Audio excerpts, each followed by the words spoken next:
coming from South America and Mexico was the repression of democratic governments by military rulers starting in the mid-1960s. So these dictatorships were originally backed by the United States, and part of the cultural resistance to these dictatorships was a musical struggle affirming traditional ethnic musical roots. Music can become a weapon, so therefore in a way to counter cultural imperialism.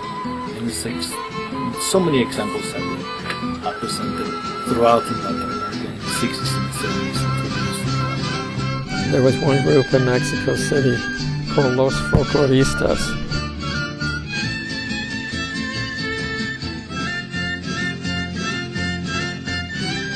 Who tremendously gave an awful lot of impetus and inspiration to the development of music of Latin America. They developed their own recording company. And they became politicized and became part of the solidarity movement in Mexico. By the fact that they were able to develop their own recording company, there was also a way of countering cultural imperialism.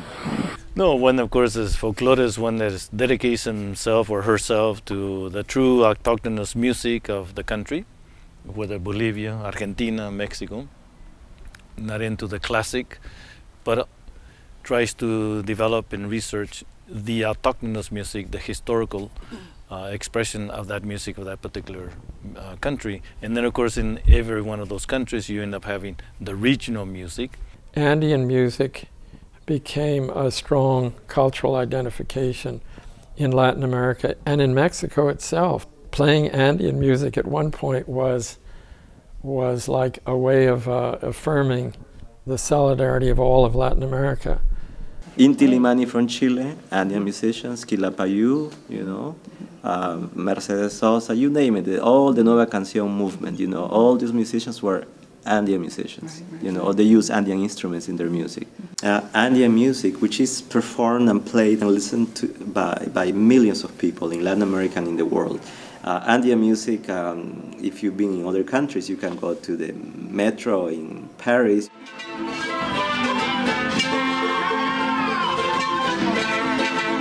All of a sudden you hear the panpipes, street musicians. You can go to Korea.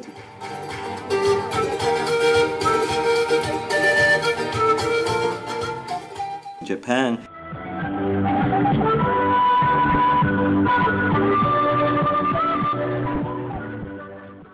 The fundamental, the basic instrument, the instrumentation of the Andean music, to begin with, there's four. Quenas. The charango. The bombo. Panpipes. One person can't just play.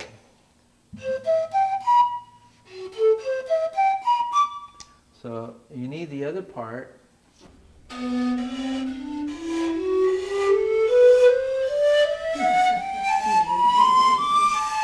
This is a way of building community.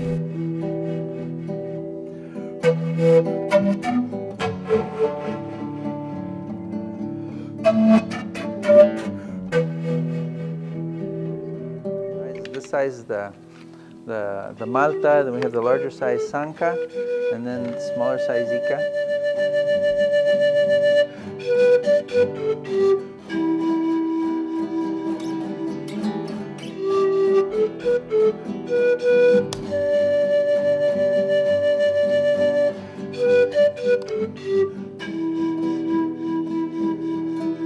The other instruments that were played was the quena, and the quena, which is just a larger version. But all their instruments are from bamboo.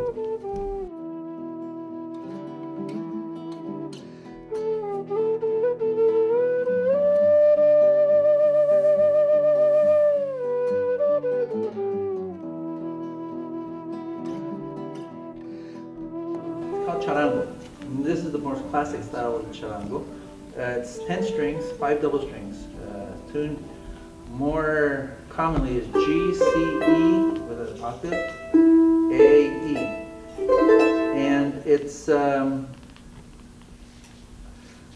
people ask me, do you play guitar? I say, well, I play a little guitar.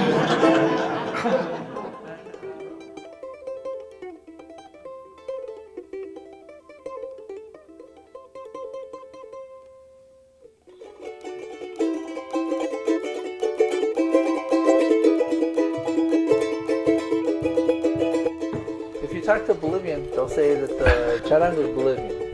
If they talk to a Peruvian, they'll say that the charango is Peruvian. If you talk to Chilean, they'll say it's an Andean instrument. Argentinians, it's an Andean instrument. But there's Celestino Campos did a study, and he found that the first references to charango is in the imperial city of Potosí in the late 1500s. And it seems that that was where it originated.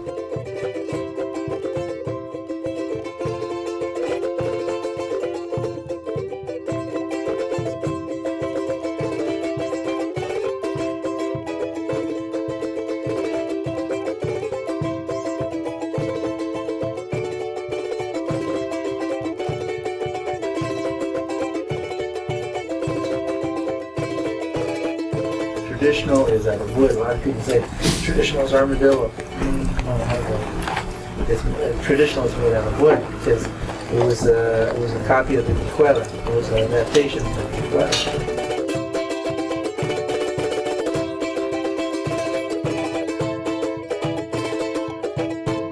This little quena and the charango that he has at the time of General Pinochet, 73 to late 1980s, these two instruments were considered to be subversive instruments because of their popularity, because of their usage within the Latin American social protesting movement. They were identified as subversive instruments because they would be played with songs that talked about a new day, let's have equality, let's all join together and work together, and let's have peace and equality and social justice and dignity.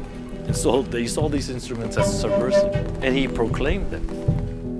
People started picking up all these traditional instruments because it was almost like a struggle, you know, that to represent the voice of the oppressed, of the campesinos, you know, and that's how it got to me. The band I'm playing currently, Guayucaltia, which is a band really that got to have a name because it started in the 80s, and it started with the Central American War, and it started during the Central American War, and there was a huge movement in the United States, you know, during the war, and the crowd who came to see us is because we were in solidarity with Salvadorians. I mean, we really developed a huge crowd, following that still they follow us, but that's how it started. Really without the political aspect of our band of Guayucaltia, we would have never made it really as notorious as we have become.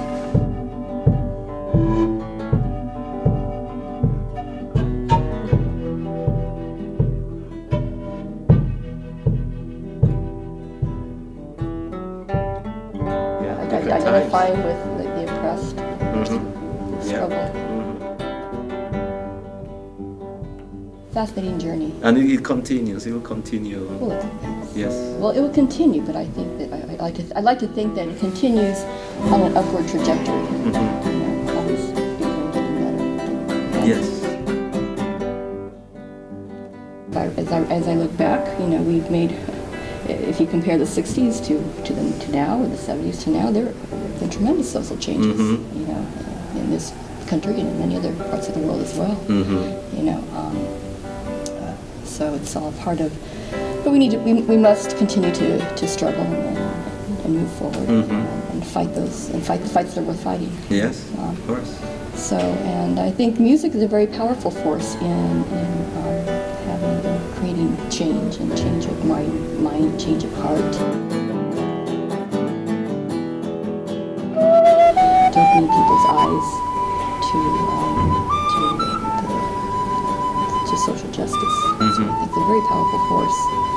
And in fact, my theory is that everyone should learn how to play a musical instrument at a very basic level, and we would transform this world. The planet would be transformed. I agree with you.